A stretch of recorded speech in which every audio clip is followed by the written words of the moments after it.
Amateur Traveler is in its 20th year now.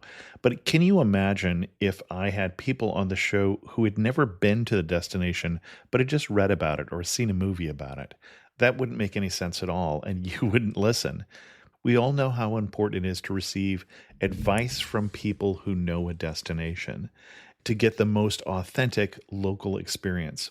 And a great option for experiencing this is Explore Worldwide and their authentic small group adventures, led by local tour leaders, perfect for solo travelers who want to meet like minded people with a desire for adventure.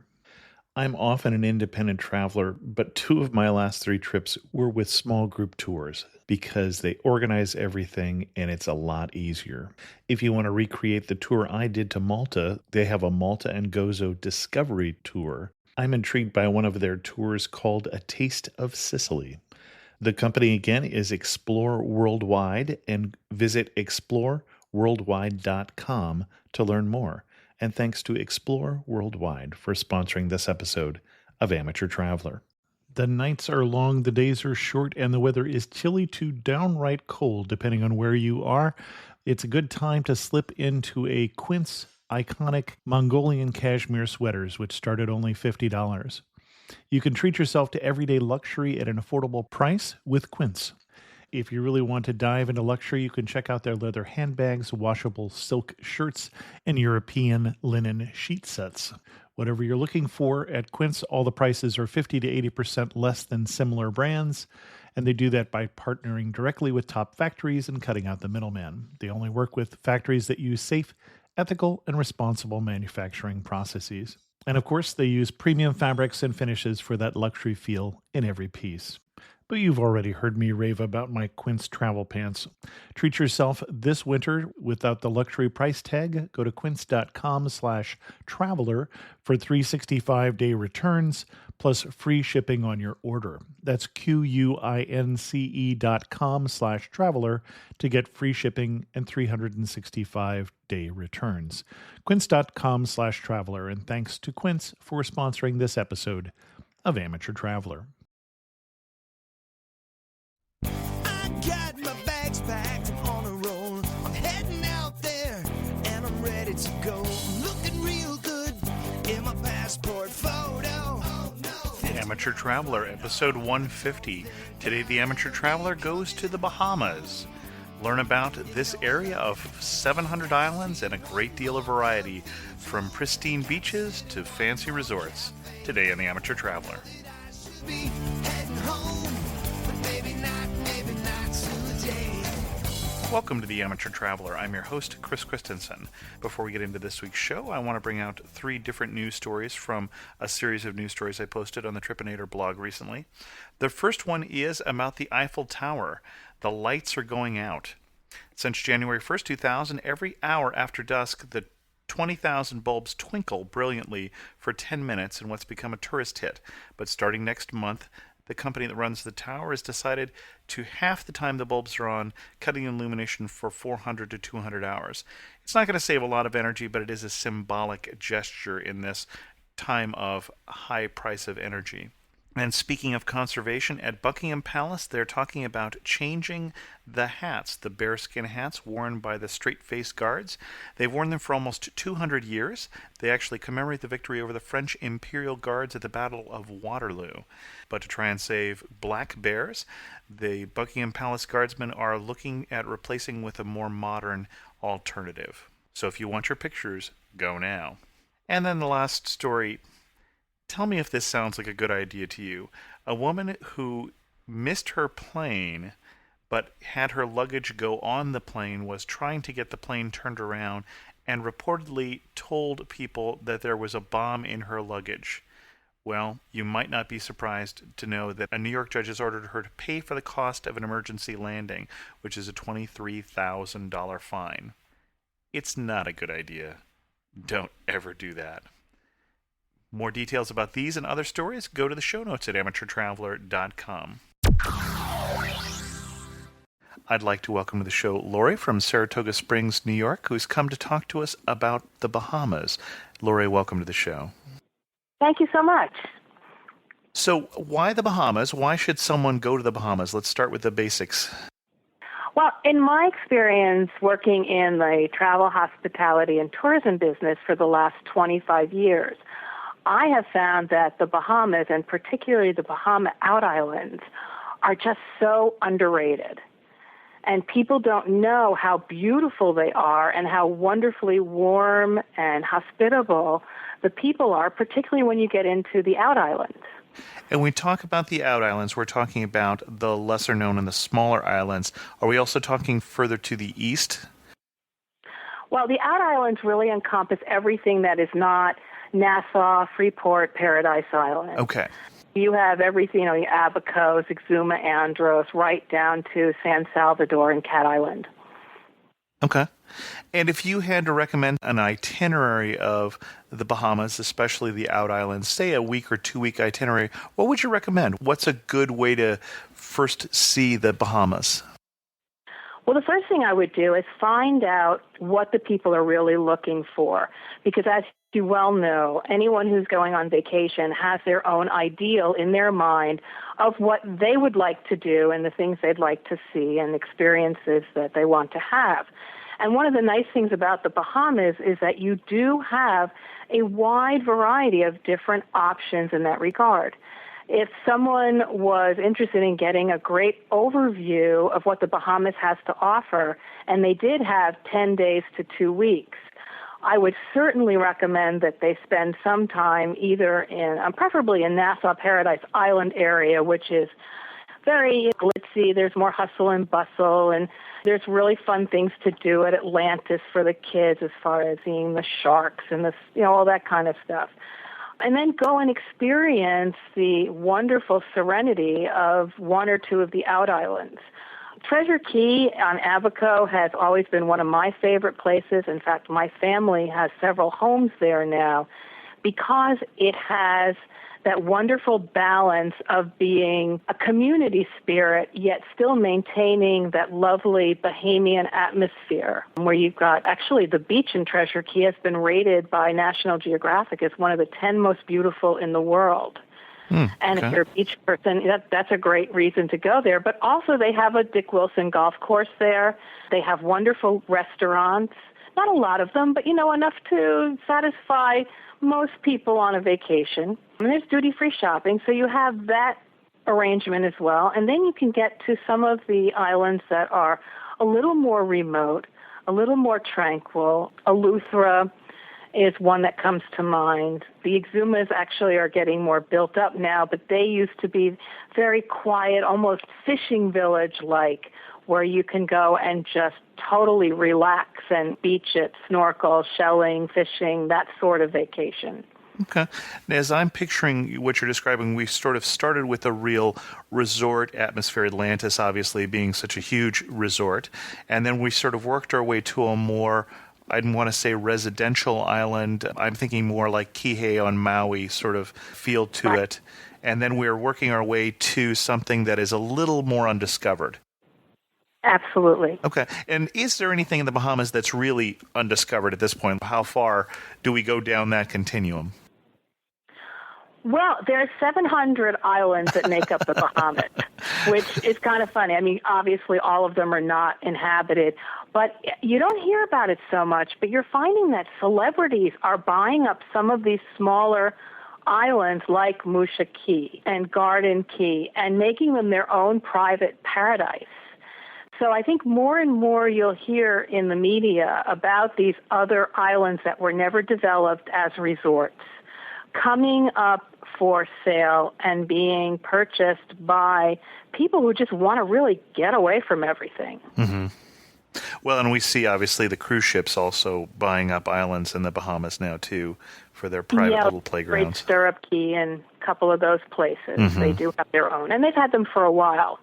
Actually, the big red boat used to come into one of the Abacos off of Guanaqui is one of the barrier islands off the Abacos. And they had a whole area where they just had their people come and stay and experience, an island experience for the day, so to speak. If I go to the Bahamas for the first time, what's going to surprise me? I think you're going to be surprised at how wonderful the people are. It's a very interesting history in the Bahamas because you have the people who came from the Carolinas and settled and developed plantations, and then you had the slaves who came and settled in the Bahamas. It was key to the rum running trade, going back. And so there's quite an interesting history there, and the people are very, very kind, and they may be a little bit shy, but there's a warmth there. There's still fun things to do, like going to Man-o-War Key and buying a coconut pie from Mrs. Albury, or going to the sale shop there and buying a canvas tote bag that was made in that shop right there by these ladies who have been doing them for years and years and years. A lot of people are going to, we said Atlantis, for instance, which you can see advertisements for practically in any travel magazine. What are the tourists missing when they go there? What kind of experience is off the track from what the guidebooks are recommending? They miss the Bahamian experience, in my opinion. Atlantis is wonderful, and I've been there many times myself, but you don't get to be with the people. And I know in my business, I've said time and time again, whenever you're selling a property, you have to sell the destination first. And once you get outside that Atlantis experience and go to an island like Andros, for example, and chat with the lady who's selling her produce roadside, or go to the Androsia factory where they make those beautiful batiks, and just do a tour there and meet the regular people who live and work on that island, it gives you a whole different perspective on the destination as a whole. And when we say chat with the lady roadside, English is the language in the Bahamas, so I'm not going to have any barriers from that point of view. And as you describe the Bahamian experience, am I saying that correctly? Bahamian? Bahamian, yes. Okay. What's the best day you've had? Well, I'm a sheller. I love to go out and walk on the beach at low tide and collect sand dollars that have obviously died. I mean, you don't take the live ones. And shells and things like that. It just gives me an opportunity to reflect in my own mind, and it's good exercise, and it's great eye candy. And when you're walking on the beach, say in Treasure Key, anyone you might pass, and you don't pass a lot of people, they always say hello to you. People smile, they wave, even though they don't know you. And I really like that type of atmosphere. Anything that the guidebooks recommend for the Bahamas as something you have to do that you think is just a little bit of a waste of time? Well, most of the guidebooks that we've worked with or seen, like any of your major ones, I think they do a pretty good job. And again, I think it's all about what people are looking for. What are their expectations? Recommendations of places to stay? Well, I recommend trying to rent a villa. I think renting a villa in the Bahamas, Treasure Key, or one of the other out islands is just a fabulous experience. Okay. I assume we're no longer talking budget travel at that point, obviously. No, you are. I was just going to say, believe it or not, people have this concept that villas are all about lifestyles of the rich and famous, and nothing could be further from the truth. There are villas that start at $900 a week and will accommodate a family of 4 to 6 people. And unfortunately, people don't realize that because our media has done a wonderful job of emphasizing the high-end properties.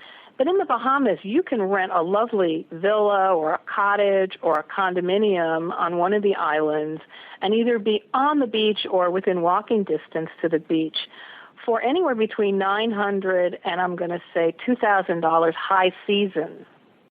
And high season is when? High season in the Bahamas runs approximately from November 15th to April 15th. Okay. So it excludes the hurricane season in the fall, but also the summer months.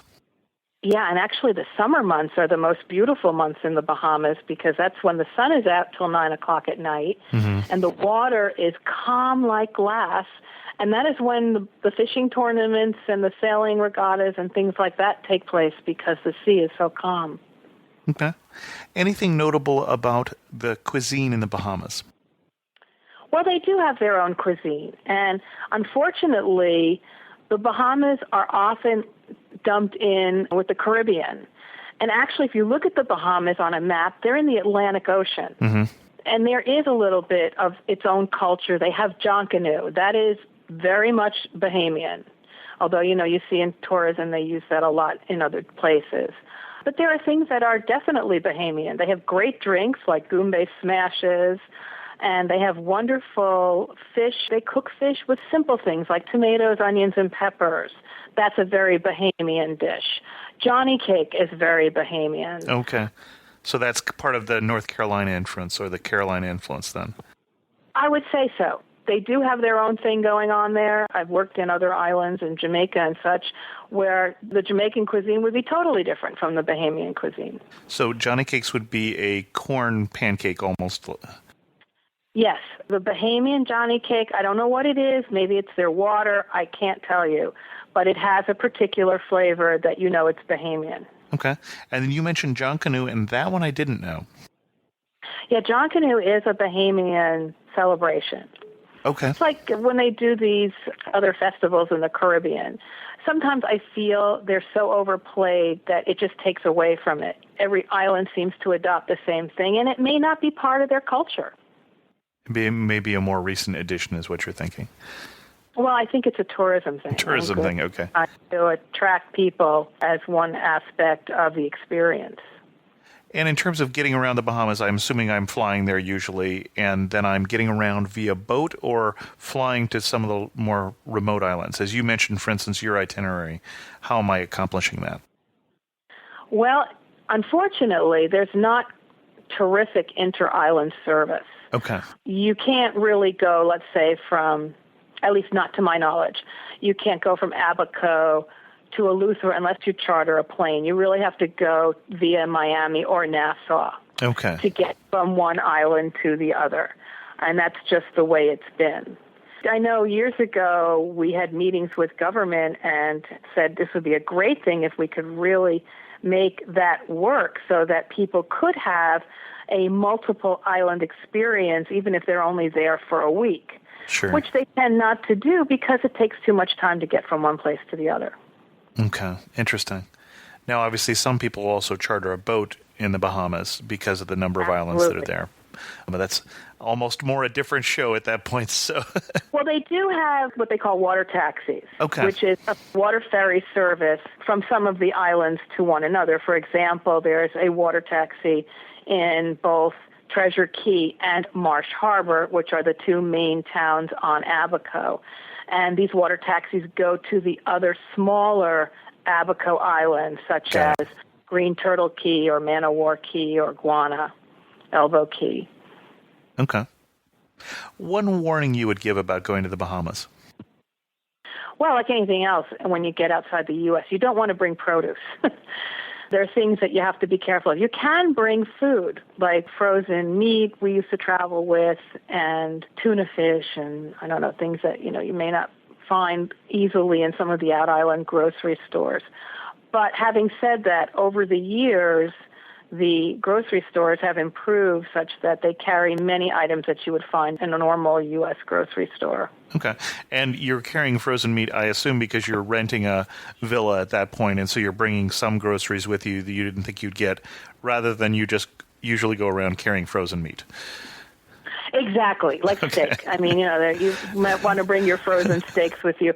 My mother actually used to freeze a canned ham and use that as her quote-unquote block of ice for the other things that she was bringing, such as specialty cheeses, which you won't find in the Bahamas. Okay. That sort of thing.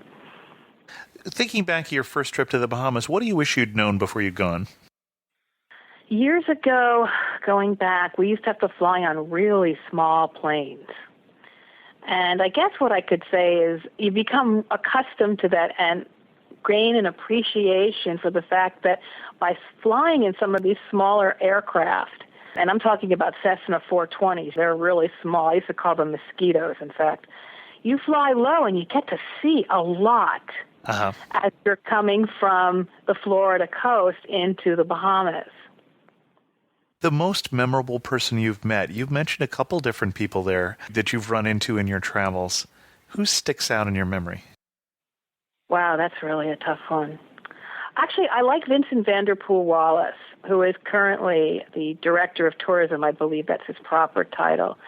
I've known Vincent for a long time because he was part of Merv Griffin's big operation, and he's had a variety of roles throughout the years. What I really like about Vincent is he's not lost that personal touch of dealing with people on a regular basis. In other words, he hasn't separated himself now that he's, more important and he's got a lot more on his plate than he used to. And I think that's part of the way in the Bahamas. I mean, people are accessible, they listen to you, and they take you seriously. You talked about the Bahamas being in the Atlantic, being different from the Caribbean. When I say Bahamas, what do you picture? What is the quintessential Bahama scene or moment or experience? Long, white, sandy beaches just seem to go on forever, and that beautiful turquoise blue water you find very rarely anywhere else. A lot of eye candy if you're a beach person. Any questions I should ask as we wind this down? I hope that people will look at the Bahamas as an option for their upcoming vacations, but they need to do so with the understanding that different islands have different personalities. Mm-hmm. And whoever they're going to make their travel plans with, they should ensure that that person understands what type of vacation environment they would be most comfortable in. Okay. Your best recommendation in terms of resources for planning a trip to the Bahamas? Well, if you're going to do a villa rental, I highly recommend VHR Worldwide because that company actually started their business in the Bahamas, and they're very, very well known. As we wrap this up, if you could summarize the Bahamas with just 3 words, what would they be? Beach. Okay. Friendliness. Okay. And that's a good one. I have to think about that a minute. Well, I would say a lot of eye candy. Okay. Do we put a hyphen in that and make that one word? We can make that one word. That's not a problem.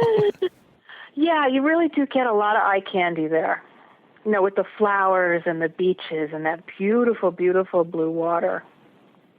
Well, Lori, thank you so much for coming on the show and giving us some recommendations about what to do if we're heading to the Bahamas. Well, thank you so much. I appreciate the opportunity, and I hope people will visit those beautiful islands. As far as internet resources go this week, I'd like to point out an article to you by Debbie, who's been a guest on the show from Delicious Baby. The article is Money-Saving Tips the Travel Industry Doesn't Want You to Know.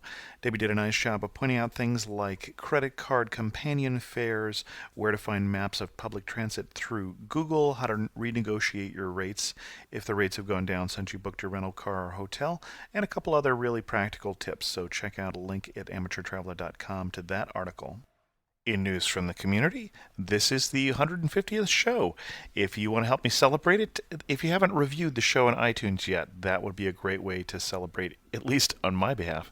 I got an email a little while back, I think it was in July, from Arlene from Rockland, Maryland, who wrote me and said, "Dear Chris, I listen to your podcast often. I really enjoy it. I just returned from traveling around Brazil for a month.